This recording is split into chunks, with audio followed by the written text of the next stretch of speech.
This is the PKF Texas Entrepreneurs Playbook. I'm Russ Capper, this week's guest host, and I'm here with Frank Landreneau, Director and one of the faces of the International Tax Team. Frank, welcome back to the Playbook. Thanks, Russ. Thanks for having me. Always a pleasure. You bet. Next time you're on, I'm going to count and see how many times have you been on, because I'm sure it's more than anybody else. Okay, great. Okay. But our topic today is primarily going to be the Tax Cut Jobs Act that I think was passed in 2017, started in 2018. And it's mind-boggling to me because we're still sorting that thing out. Is that right? That's exactly right. And it's been a little bit over 2 years, but we're still getting guidance, even now. And even there's pending guidance that we're anticipating on getting even this year as we speak. How does a business person, make decisions based upon this thing playing out over such a long period of time? Well, it's difficult. And that's one of the things we're talking today is that many, particularly small and medium-sized businesses, have held off on any major restructuring of their business because you always have to have an exit plan, and why get into something that you can't get out of? Okay, cool. Well, open your book for us today. What are we gonna dig down into?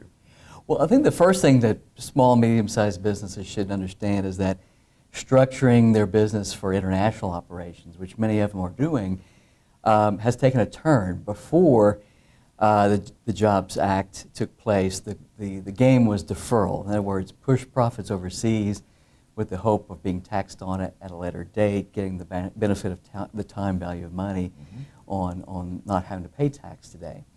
Because of some of the changes, but primarily with something called the global intangible low taxed income, which basically seeks to create a minimum tax on global earnings, that particular strategy doesn't work anymore.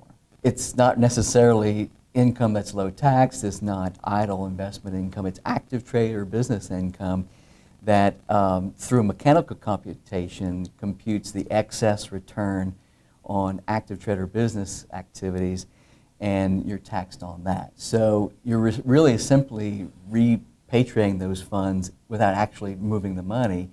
And so it hits small and medium-sized businesses particularly hard, but just because of the way they're structured, and the Tax Reform Act really favored regular domestic corporations. Okay. So you must be on the inside when you know that it's been defined now what you should do. I mean, is that the case with all CPAs?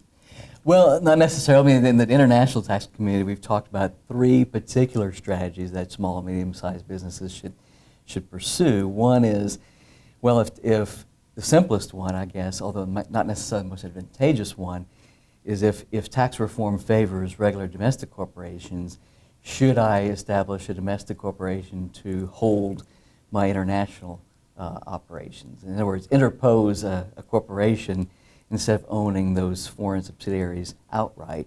That's one strategy. Another strategy is there is an election that's been available since the Kennedy administration to treat the individual as being taxed on foreign earnings as if he were or she were a corporation. And then finally, a third strategy is to no longer have foreign corporations, have those foreign entities treated as branches. Is there anything else that you wanted to share specifically today? Yes, so one of the questions that I've been asked, which is difficult to, it's not a one-size-fits-all. It used to be if you have this particular profile or structure, this was probably the optimal, more likely than not, than what you do. Now it really depends. It depends on how long do you intend to have this investment in foreign operations. What is your tax position back home? Are you in a loss position so you can trigger a gain on restructuring and absorb that with U.S. losses? Or just what are your long-term future in building your international business? All those play into which of those 3 options you choose. Wow. Well, thanks again, Frank. Always a pleasure. Thank you. You bet. To learn more about other international topics, visit pkftexas.com/international desk. This has been another Thought Leader production brought to you by PKF Texas, the Entrepreneur's Playbook.